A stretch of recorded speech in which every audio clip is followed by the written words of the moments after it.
Thank you very much. Thank you. Thank you. Good afternoon. Welcome to the Department of State. I'd like to extend a warm welcome to our distinguished guests from Afghanistan, Attorney General Abdul Jabbar Sabit. A very special welcome also to the Ambassador of Afghanistan and to our private sector co-chairman, Robert O'Brien.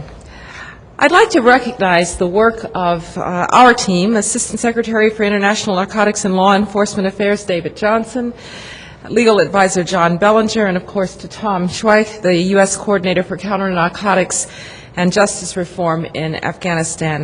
My thanks to them for the hard work in putting together this partnership.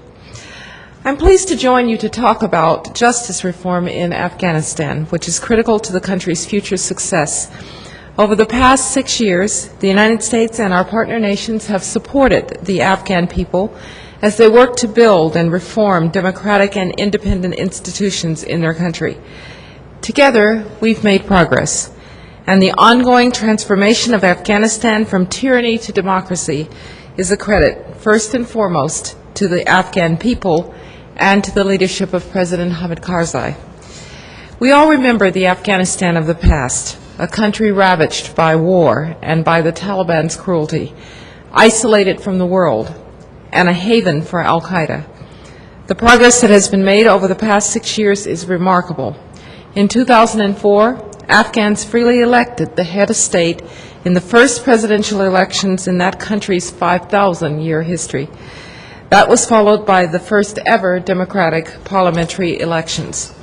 In the last 6 years, the lives of ordinary Afghans have begun to improve. 6 years ago, 8% of Afghans had access to some form of health care. Now, more than 80% of the population does. The mortality rate for infants and children under 5 has declined 24%, saving more than 85,000 young lives last year. Over the past 3 years, the average per capita income has nearly doubled for the citizens of Afghanistan. And whereas girls were prohibited from getting an education in 2001, today more than 1.5 million girls are enrolled in schools throughout the country. The justice sector, which we are highlighting today, has also had its successes, including a real focus on tackling corruption. Under the leadership of Dr. Sabit, the Attorney General's office has launched a nationwide campaign that has prosecuted hundreds of cases of embezzlement, bribery, and abuse of authority by public officials. Dr. Sabit has also been a strong promoter of women in government service. Today, there are 368 women employed by the Attorney General's office. 109 of them are prosecutors, and in fact, the Attorney General's office is one of the Afghan government's biggest employers of women.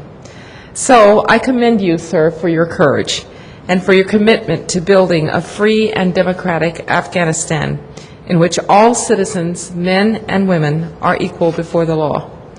Establishing a fair, democratic, and transparent justice system in Afghanistan is essential to the country's success, and we know that there is much work remaining to be done. One concern for the justice system is the deficiency of basic equipment, such as just office supplies, vehicles, and the limited availability of defense attorneys and private practitioners. Another challenge is to expand public awareness of legal rights, which is especially lacking in rural areas.